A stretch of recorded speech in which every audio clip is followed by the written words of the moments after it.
There's a quote usually attributed to the writer Mark Twain that goes, "A lie can travel halfway around the world while the truth is putting on its shoes." Funny thing about that, there's reason to doubt that Mark Twain ever said this at all, thus ironically proving the point. And today the quote, whoever said it, is truer than ever before. Like you, be strong to hold the powers of the sun. I show you how deep the rabbit hole goes. Listen to Pavarotti. Can I be your superhero? Hello, welcome to The Revealing. I am your host, Pavarotti, and I'm here to discuss the Idaho 4 case. And in this episode, we're going to dive right into one of the most critical parts of this case, and that is the roommates. And I'm going to show you some information in this one that I believe is profound. And we're going to go through and use some of those new tools that we've developed, such as the likelihood ratio. That one turned out really, really well, I believe. And I've still got to tally up there was a lot more than I expected. So I got to tally up all those numbers on the last video so we can get a counting of the likelihood ratios. But we'll implement that in this video as well. And I'm going to go over the new disclosure from the defense expert as it relates to these text messages. And I'm going to show you what it potentially means. And I have to apply it to what I believe truly happened. And when we're done with the video, we'll see who's in agreement and who's in disagreement. Because as you know, there's a lot of people out there that's put a lot of thought into the situation regarding the roommates. I have to say I've got to be one of those that have, that has tore it apart from every angle it can possibly be torn apart from. I've gone as far as on a couple of occasions, even doing surveys, getting everybody's opinions on the roommates, whether they were there or not. I mean, were they involved? You that have been with me for a while know we have explored this topic immensely. So when I base my determinations on things that I'm seeing, trying to figure out, it's not willy-nilly. I mean, we've looked at it from every angle. And I am in firm belief of the angle that I am looking at now, and I will reinforce it in this video. And we will also apply new things, and I'll show you what they could mean in this case. As far as I'm concerned, this case is getting closed, but there's some key aspects that we have to look at as we do this. So we're going to dive in real deep in this one to that angle, show how it applies to the case, and I'm going to do my best by the time we're done to knock those socks off and blow the hat right off your head. And we are going to literally pick fly shit out of black pepper in this one. So let's get started. Okay, so we're going to start with the state's case and all the evidence they're going to try to use to convict an innocent Bryan Kohberger. And remember, when we look at this funnel of evidence, from here up is nothing more than circumstantial evidence. This is not evidence to prove Bryan Kohberger did anything. The phone not reporting to the network, that is not evidence. That's just a little piece of circumstantial information they're going to try to use to build a case. The fact that he has no solid alibi is not evidence. Out during the time of the crime, it's not evidence. It's just trying to paint a picture.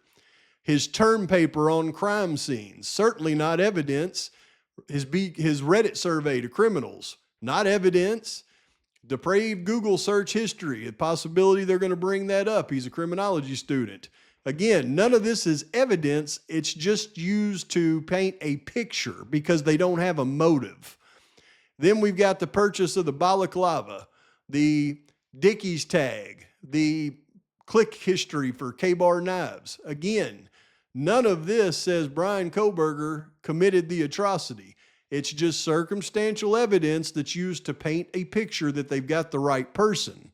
Not until you get to right here do you actually get into real evidence. And it starts with the cast history of the CSLI data. And you have two parts to this. You have the night of the atrocity, and then you have the 23 trips that they're going to suggest that he was surveilling the property. Well, that's where our guy Cy Ray comes in. Cy Ray shows that those trips using the CSLI data did not show Kohberger stationary, parked at the residence, surveilling it, should eliminate that factor. And then there's the crucial 7 minutes on the night of the atrocity that shows that Kohberger actually went this way and not this way towards Moscow. Therefore, it could not be his vehicle caught on camera at WSU, or nor could it be his vehicle caught on camera at Floyd Cannabis Shop. Therefore, that is not Kohberger's car. Therefore, that is suspect vehicle 1, and suspect vehicle 1 is not Bryan Kohberger's. So again, we need Superman Cy Ray to be able to hammer that and eliminate those two aspects of the case. Then we've got the camera footage of the vehicle that they claim is Bryan Kohberger's. We know that that vehicle in the King Road neighborhood from 1112 King Road cannot be identified. And as we looked at it yesterday, it sure to me looked like it's got a sunroof, so that certainly wouldn't be Kohberger's car.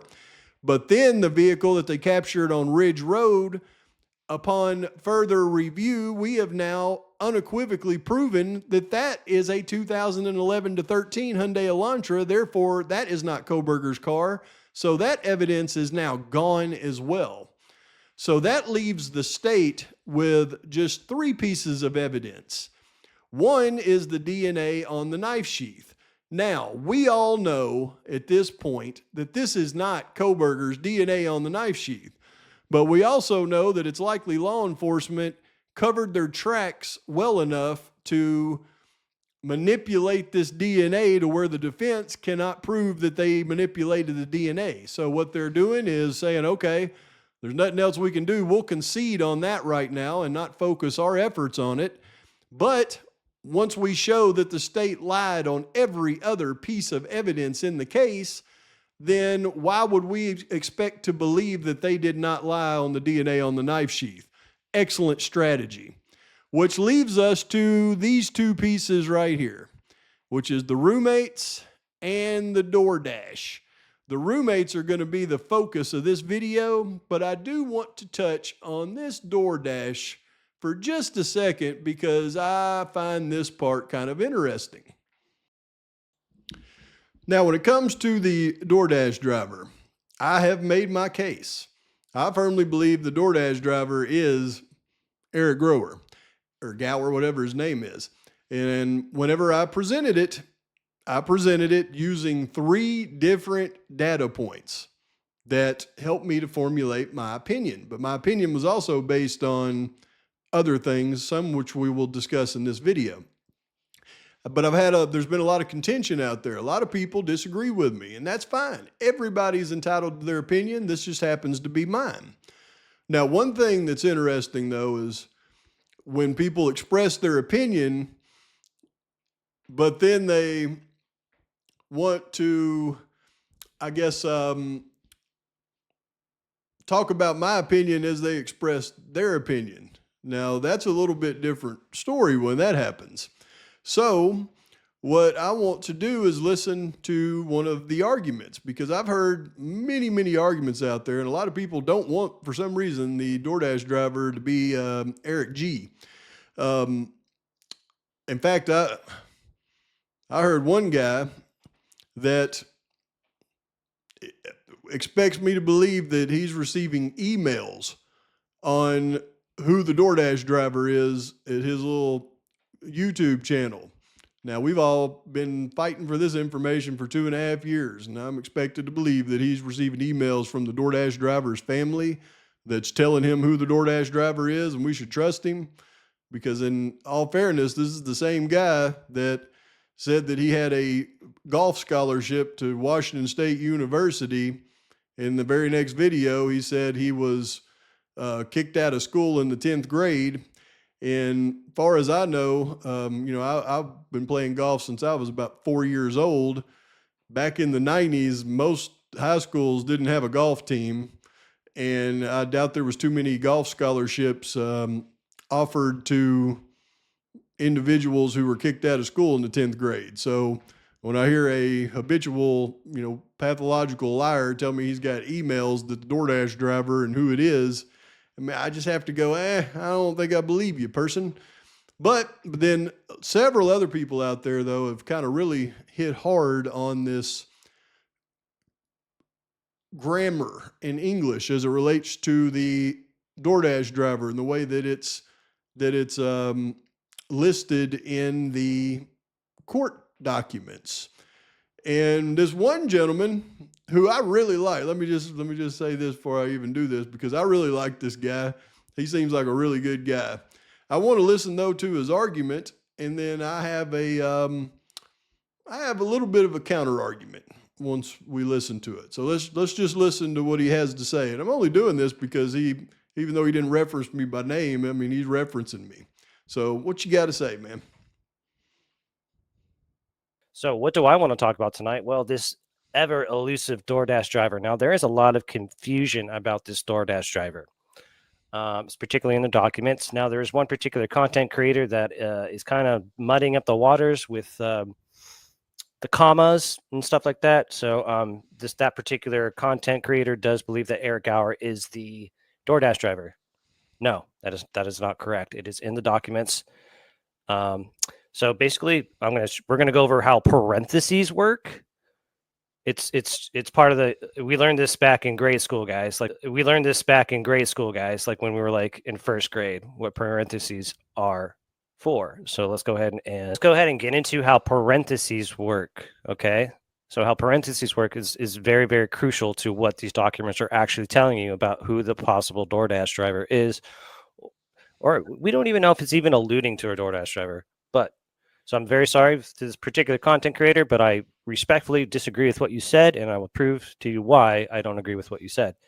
So here's how parentheses work. Parentheses are used to enclose additional, non-essential information to clarify, explain, or add a side note in a sentence. Use parentheses to prevent disrupting the flow of a sentence. Here's an example. She is coming to our house after work around 6 o'clock. Or the around 6 o'clock is after the particular example that you want to use. So has anybody ever seen parentheses before what they're trying to prove? No, when you're trying to prove something or you need to add that additional information, it is after that particular information or a name, not before it. So that is the confusion in the documents. It does not have to do with where the commas are placed. We learned this back in grade school, guys. It does not have to do with where the commas are placed. See, I find that very interesting. And I mean, he's right. He's 100% right. I agree 100%. It's something we learned back in grade school. And in grade school, they taught us that the parentheses described the word that it followed. I agree 100%. The part I don't agree with, though, is it doesn't matter where the commas are placed. Because something that they did not teach us back in grade school was how law documents are written. And see, that's where you don't take your grade school education and try to apply it to a court case. Let me show you why what you're saying about the doesn't matter where the commas are placed is, in my humble opinion, incorrect. Because there's a certain kind of comma in law documents that I think you're not aware of, guy. Okay, so let's talk about for just a second something they don't teach us in grade school, and it's called the Oxford comma. You see, the Oxford comma actually is a little different than your normal little comma. Lawyers should use the Oxford comma to help avoid ambiguity. 3 ambiguities may arise without this comma.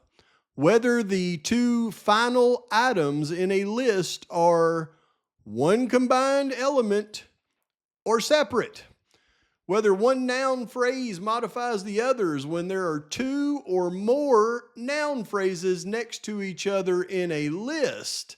So the Oxford comma actually helps determine if it's one combined element or if it is a separate element.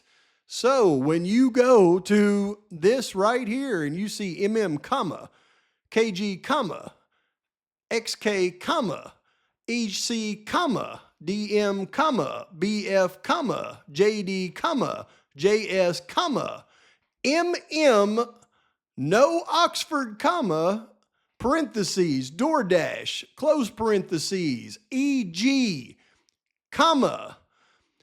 It is not adding commas in here because this is one combined element, not separate. If it was separate, it would have Oxford commas separating.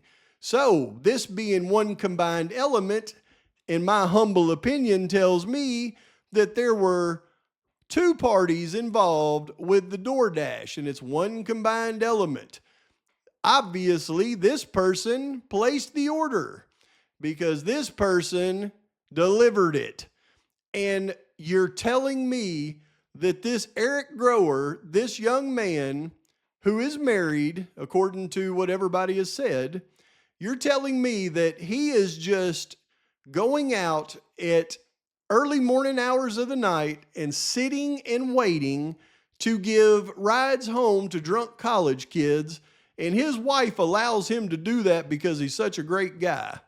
Or would it make more sense that this guy is out delivering DoorDash, giving Uber rides, and allowing drunk college kids to ride share?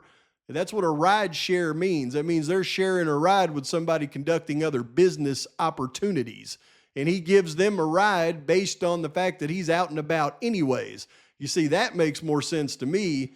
But no, in grade school, they do not teach you about Oxford commas and their use in law documents. So I humbly disagree. I got no beef with you, brother. I just wanted to do that because everybody's entitled to their own opinion. Just, when you do give your opinion, if you try to make somebody else, not look too good as you give that opinion, then you probably should go the extra mile and just make sure that you've researched that opinion to the hilt.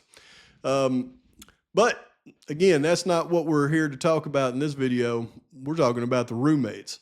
So let's get right into it. You're going to like this.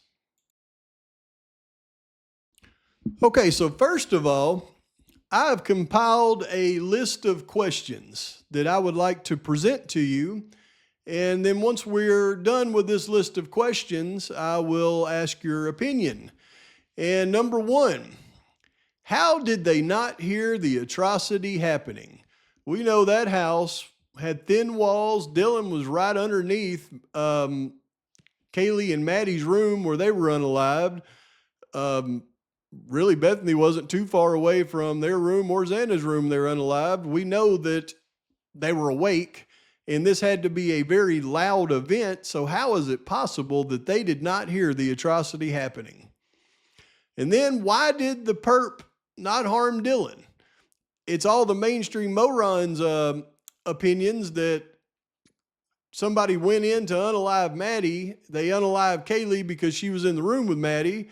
And then as the assailant went downstairs, they think that Xana was in the kitchen. So he seen Xana, chased her and unalived her and Ethan, but then walked out and stared Dylan right in the eyes 3 feet from her and did not harm her. So why would the perp not harm Dylan? I mean, it doesn't make any sense. Why would a perp go into a house when they knew there was 6 people inside? And let's face it, there was cars out front. This is a 6-bedroom house. The person that went in there had to know there was a lot of people in that house. So why would somebody by themselves with just a knife go into a house that possibly had 6 or more people in it and try to commit an atrocity on 4 people, much less 1. How did they stand the smell till noon? Now, we've all talked about this, how the law enforcement, when they walked in, the smell of blood was so strong it almost knocked them down. So how is it that these 2 roommates sat in their room for 8 hours, enduring this smell and didn't, think anything was wrong? Why did a neighbor report the front door was open all morning long? We know, we've all seen that. It was reported on the news. If they were in their room 10 feet from the door, why was it wide open and they not know it? And then that leads me to the next question, because we know it was very cold. If the front door was open and it was 10 feet from Bethany's room where they're both in it, how did they not freeze to death all morning?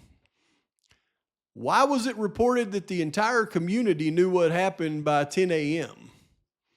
If they're in their bedrooms, why would they have told the entire community and they just stayed in their bedrooms another couple hours?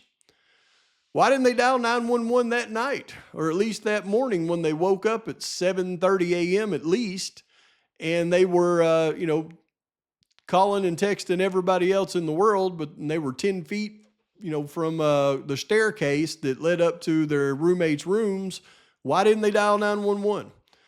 Why, when they woke up, did they not walk 20 feet and check on their roommates? And why could Bethany only report what Dylan had told her? We now know in all the court documents that Dylan is the only one whose statement actually is firsthand. It clearly says that all of Bethany's statements report what Dylan told her. So why can't Bethany report what she had seen? Is there any way to answer all these questions and actually answer all these questions? There is only one way, folks. They were not there. How did they not hear anything with the atrocity happening? Well, they weren't there. That answers it. Why did the perp not harm Dylan? Well, because they weren't there. Why would a perp go into a house when they knew there was 6 people inside? Well, because they weren't there. How did they stand the smell till noon? They didn't. They weren't there. Why did a neighbor report the front door was open all morning? Well, because they left, or one of them left, and they weren't there. And if the front door was open, how did they not freeze in Bethany's room? Real simple. They weren't there. Why was it reported the entire community knew what happened by 10 a.m.? Well, because they were calling and texting people and they weren't there. Why didn't they dial 911 that night, or at least that morning? I believe they did, and they were not there. Why, when they woke up, did they not walk 20 feet and check on their roommates? They couldn't, because they weren't there. And why could Bethany only report what Dylan had told her? Because Bethany was never there. Dylan was only there for a few minutes, in my humble opinion. So that is the only way to answer those questions that we have been pondering on for 2.5 years now. Now, is there any evidence to back this up? I concede that there is a ton. You just have to open your eyes and look for it. And we're going to use my new likelihood ratio. Again, the scale is 1 to 5, from least likely to most likely. When we're done with this video, I want to ask you, what is the likelihood ratio of the evidence that I present in this video? Who's in agreement, who's in disagreement based on this scale of 1 to 5, my scientific likelihood ratio scale? And we're going to start right here. And these are the text messages from the roommates. It's important for us to go through this before we get to that expert disclosure the defense just submitted, so that we clearly understand the ramifications of what that could mean. Now, we know through, I don't even know how we know it, but we know that Eric G dropped Maddie and Kaylee off at the house at approximately 1:56 a.m. Then at 2:10:29, Dylan texts the same Eric G inquiring if he's driving. And then at 2:13, just 2.5 minutes later, he texts Dylan to confirm he was driving. Then there doesn't appear to be any other communication between Dylan and Eric Gower, or Eric G. So we have to assume based on that she texted to inquire if he was driving. He texted confirming he was driving, so he came and got her. Let's look at the evidence that I believe backs that up. Now, we know that a private party, Eric G., reported that he provided a ride to the Gonzalez and Mogan at approximately 1:56 a.m. from downtown Moscow in front of the grub truck to the King Road residence. Statements were made by DM and BF that indicate the occupants of the King Road residence were home by 2 a.m. and asleep or at least in their rooms by approximately 4 a.m. So I don't believe BF was there at all, but I believe DM could have reported that they were there by 2 a.m. So she would have known based on this that Kaylee and Maddie were there at 2 a.m. She knew that Eric brought them home. So she wasn't contacting Eric Grower to see where Kaylee and Maddie was because she knew they were already there by the time she texted him. Now, we also know that Eric claims to have gone to Taco Bell after dropping off Maddie and Kaylee. Well, either he's hungry or he's going on a DoorDash delivery.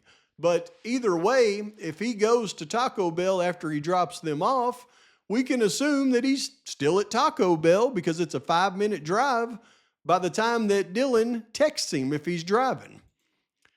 So, if he dropped them off at 1:56 and he goes to Taco Bell, you can see on this map, Taco Bell is exactly 1.5 miles, which is 5 minutes from the King Road residence, which means that he would have arrived at Taco Bell a little after 2. So by the time that Dylan texts him, he's probably still at Taco Bell.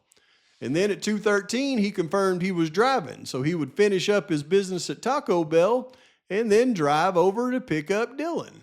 And is there evidence that would suggest that happened? Do we see a vehicle pass the Linda Lane camera at the time we would have expected him to come back from Taco Bell? And was it coming from the Taco Bell direction? So we would expect to see a car passing Linda Lane from 2:18 to 2:30, and that would indicate that was Eric Gower coming to get Dylan. All right, so we'll see. There's the headlight right there. It's going to come across right at 2:25. There it goes in 47 seconds, just like we would expect. And then if that's not enough proof for you, exactly at the time we would expect to see, I want you to look right here, and you'll clearly see the headlights on the trees light up as it pulls in front of the King Road residence. Let's see, where is it at? There it comes. There you go. And then the headlights dissipate as it parks. 2:26 and 29 seconds. So now we would expect to see it go back across Linda Lane within a few minutes. So less than 3 minutes later, here it goes. And there goes, right there, there goes Dylan and Eric G at 2:29 and 48 seconds. Now, the next thing on the text messages is Maddie calls BF. We assume that's Maddie. But the first thing I want you to start noticing here, you see how there's no seconds right here? There's no seconds right here. There's no seconds here, and there's no seconds here. You'll notice that throughout all these text messages.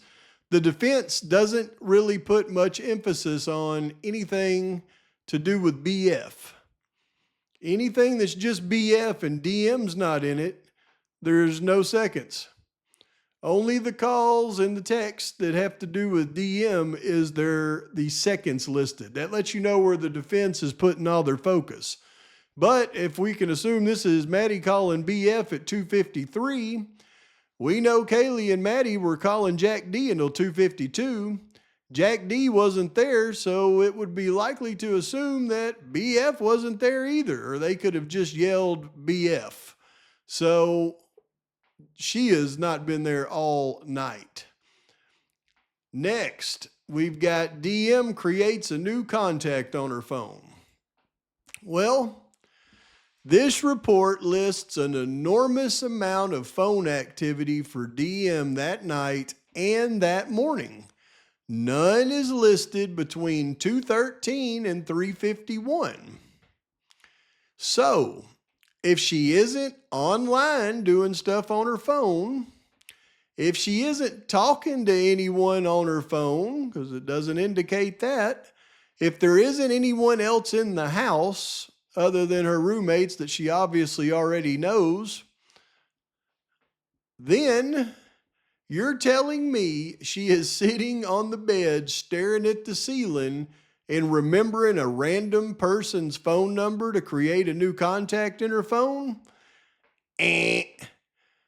She is out and about, met someone who she then created the new contact for. That is the only explanation for that, because if she created it off of internet or text messages or phone calls, there would be something listed here, because the defense listed everything else. And you know they would have listed it because it would have shown her awake before 3:51. So that's another indication that DM was out on the town. Now, here's where it gets interesting. At 4:19:07, BF calls DM. At this point, I assure you, she is almost turning onto Taylor Avenue. And then at 4:19 and 30 seconds, she passes Linda Lane on her way home. Okay, there she goes right there, passing Linda Lane at 4:19 and 29 seconds. Listen close.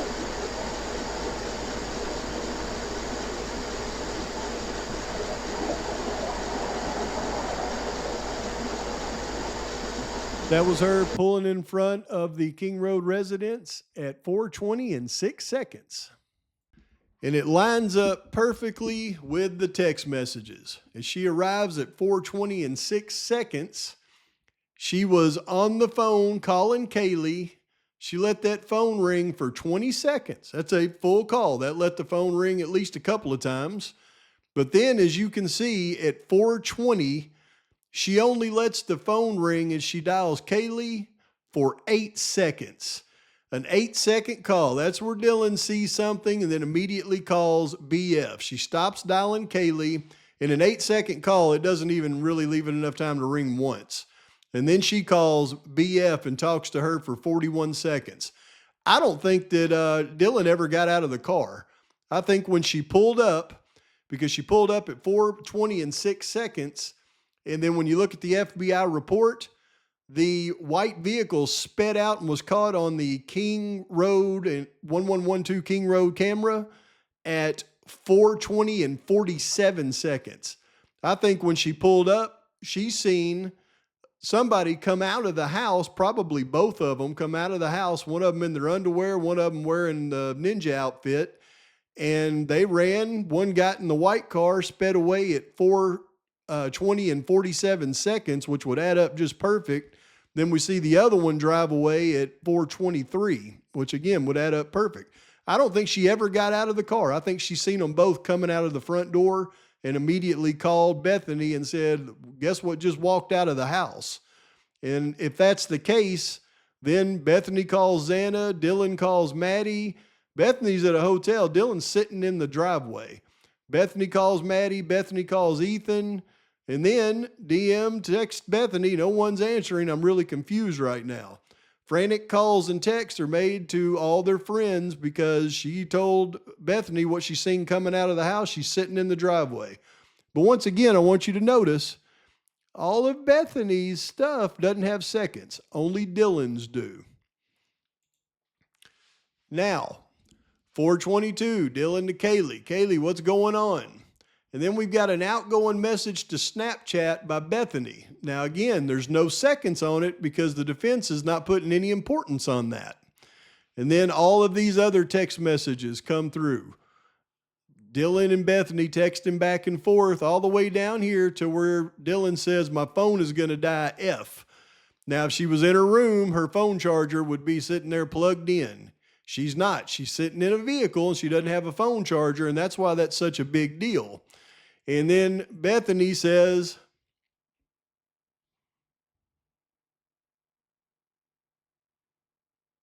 is that a typo? I just noticed this. Is that a typo? This is BR. BR to DM, come to my room. BF is run down here. Whoa, look at this. This says BR. I never noticed that before. BR to DM, come to my room.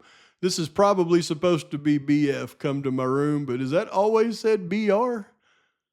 Weird. All right, but come to my room. That's a hotel room. Run down here. And then after that, more calls. DM calls Ethan. She calls or DM to Bethany. 4:24 and 58 seconds. That call did not, or text did not. It's probably a call, or else they'd have the message. But it was only 18 seconds, so that call did not complete. BF called her right back. Okay, so she called, she didn't answer. BF called her right back. And then DM's got an outgoing call to somebody. Looks like almost 2 minutes later. You can bet that outgoing call was to her dad. And he told her to message him on Snapchat, because they're thinking Snapchat does not save the messages and they can talk privately. So, yeah, you can see that call was only for 19 seconds. Either that or she called for 19 seconds, he didn't answer, and then she sent a couple of messages on Snapchat. We can assume whenever we see Snapchat, the messages are going to be going to her dad. And I'll show you why. And then Dylan calls Kaylee. She calls Xana. No seconds on these BF ones. BF calls Maddie, we guess is Maddie at MM. Calls Kaylee. Last text, DM text Kaylee, and then she's out. She left out of there, and then we see her go across Linda Lane at 4:34, right as BF accessed Snapchat. And then BF accesses Instagram, and then that's it for the night. You can bet that's about when Dylan arrives, and everything goes silent for about 3 hours. They're in a hotel right here, I guarantee it. Now, at 7:30 a.m., BF gets up, calls dad, calls mom, or calls dad, calls another number, calls home, calls mom, and this all happens fairly quickly. And then dad calls BF. And while she's doing this, we got Dylan on Instagram here. See, the defense doesn't know what is said because these are calls and they don't have any importance on these seconds. So it's just showing a call log. They don't know what's happened. But I want you to notice this. This is why I say pick and fly shit out of black pepper. BF takes photos 8:41 to 8:42. There's still no seconds, so that's not going to be some big deal. But right here, this is the first time that you're going to see anything with BF that doesn't have DM attached, where the defense put in the seconds, 9:04 and 36 seconds. That shows you that this right here is the first thing on Bethany's phone that is important to the defense. 9:04 and 36 seconds. That them putting in the 36 seconds shows the spotlight on the importance. And that's a text from mom to BF. So that's significant to the defense right there. You can bet that was BF telling or BF's mom telling her that they were contacting law enforcement for him, for them to hold tight. Then at 10 to 10:01, we've got DM's messages, incoming and outgoing Snapchats. And on here, I've logged all of these that says messages, incoming and outgoing Snapchat. Messages, incoming and outgoing Snapchat, all from Dylan. Then right here, you see, this is where it gets weird. At 11:21:53, and again, they put the seconds in here. When the defense doesn't care about it, they don't put the seconds. When they do, they do. And this is when Hunter texts Bethany. So this is, the defense includes the seconds, but this is Hunter texting Bethany 45 minutes prior to the 911 call. The prosecution wanted to leave that out, like they had just talked right before the 911 call. They talked to Hunter 45 minutes prior to that call. And we know during all this time, the whole town knows what's going on because we know. And all they're doing is setting up that 911 call right here. Law enforcement's working with them and helping them, in my opinion. Then we've got DM on Instagram, Snapchat. DM texts Kaylee. Law enforcement's telling them to do this just to try to create some smoke. DM on Instagram, messaging on Snapchat. DM messages on Snapchat. Now, we can assume probably every one of these Snapchat messages that Dylan is talking to her dad. But then right here, it is an actual text to her dad. This is their first text that they wanted the world to be able to see.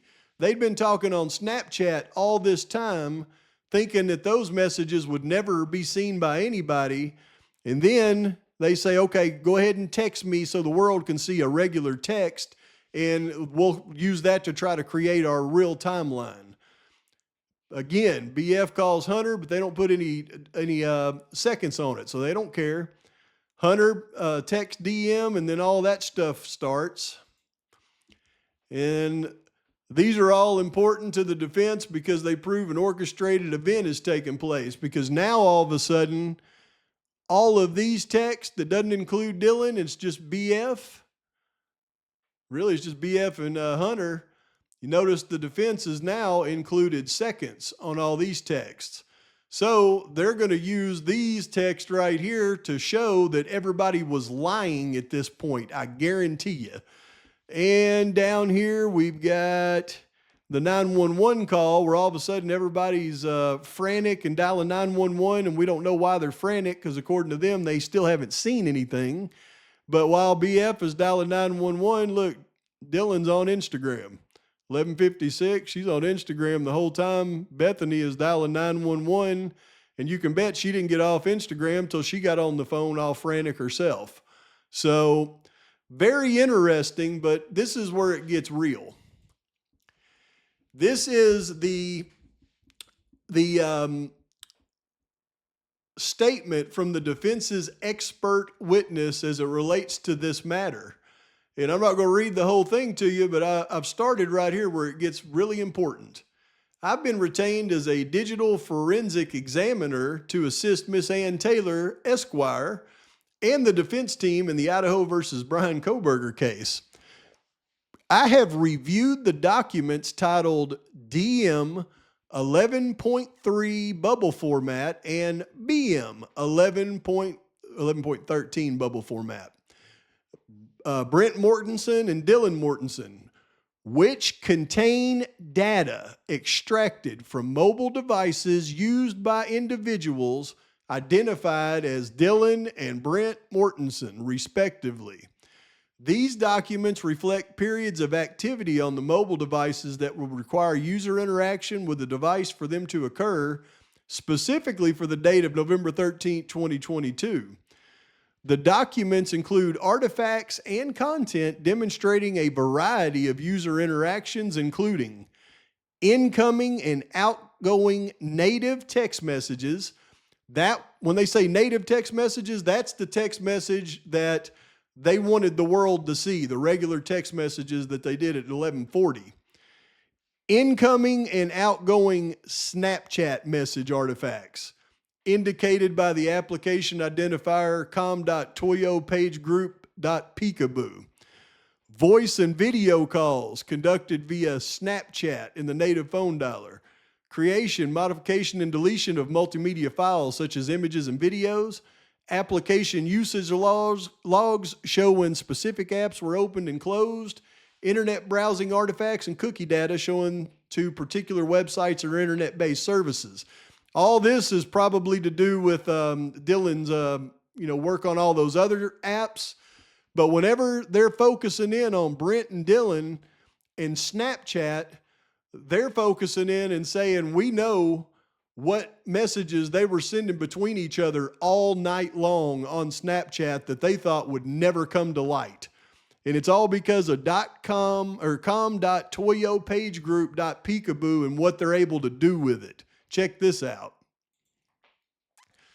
Forensically, data within the com.toyopagegroup.peekaboo Snapchat app can reveal user interactions, which include chat history, media files, and location data, and user profiles, which can be crucial in investigations.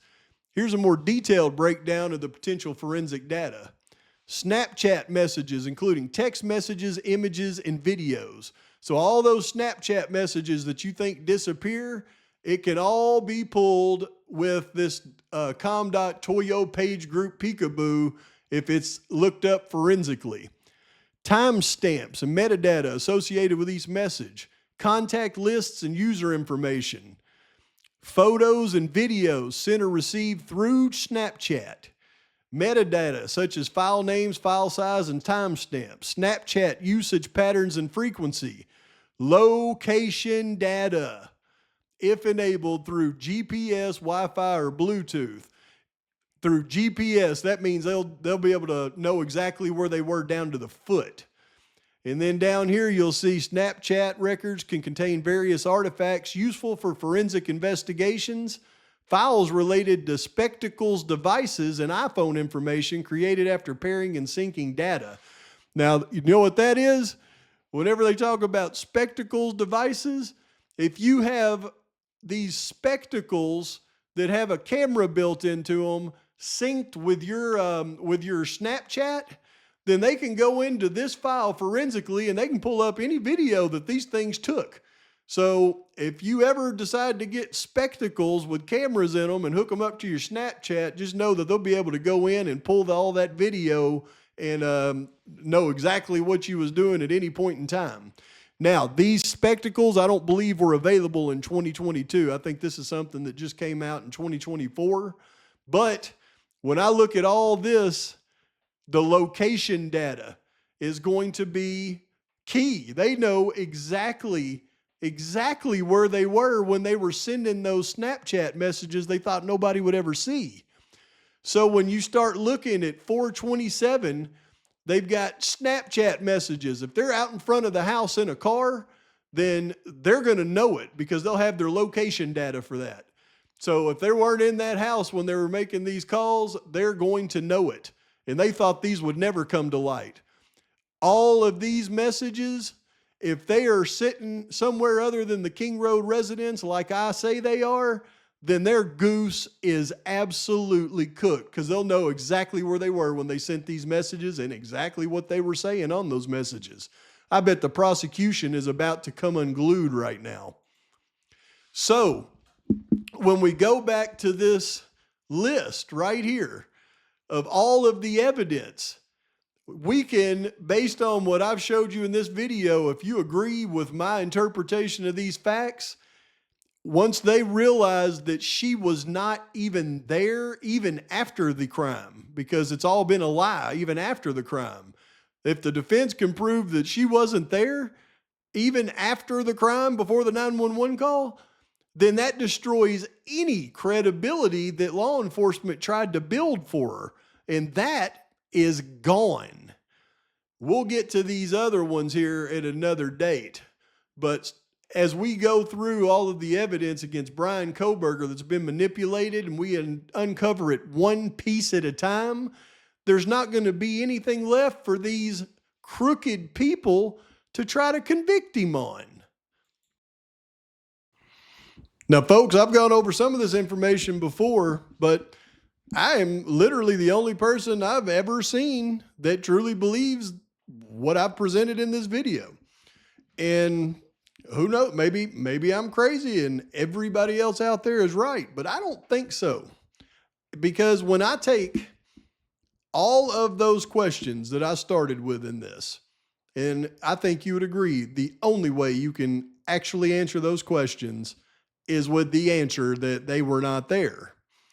And then I take the exact times of the text messages, the content of the text messages, and then I apply them to what I see with my own two eyes on the Linda Lane footage and what I can hear on the Linda Lane footage, and it matches up to the second. I don't think there's any other way that you can conclude what took place than what I've presented to you. But maybe it's just me. But I now ask you, though, because if I am right, their goose is cooked. And now we know how and why. So let's finish up with the last part to this, which is the likelihood ratio. I believe that I am at minimum a 4 on the likelihood ratio, but I want honest opinions so I can see if maybe I am crazy, and you will let me know that.